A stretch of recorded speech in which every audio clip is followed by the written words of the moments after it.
You speak frequently in your lectures about, I guess, the war between good and evil, or the struggle of life really is a struggle between good and evil being at the core of a conscious, lived existence. And I guess on that note, if you were 100% certain that there was no afterlife, would you still be able to preach that there's a positive meaning in life?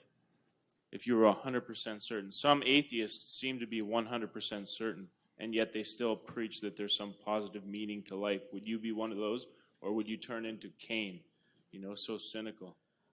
I think that, well, as far as I'm concerned, one of the things I learned from studying 20th century history is that, like, even if you take the most cynical of ideas, let's say that life is irredeemable suffering and perhaps isn't even justified because of that, it still seems to me that you have an ethical duty, let's say, to live in a manner that reduces that to the degree that that's possible.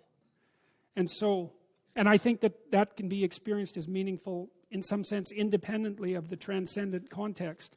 Now, I don't exactly know how to strip off the transcendent context, because one of the things I would say that's happened to me is, because I've spent so much time looking at the horrible things that people have done, is that it's like Jung said that this is one of his famous quotes. He said, "No tree can reach up to heaven unless its roots reach down to hell."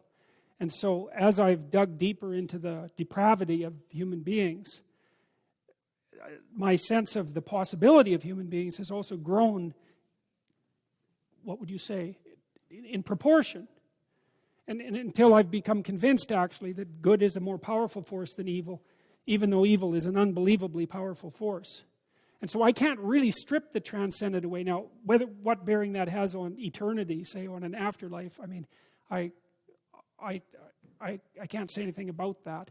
The only thing I guess I can say is that there are many things about being that we don't understand in the least.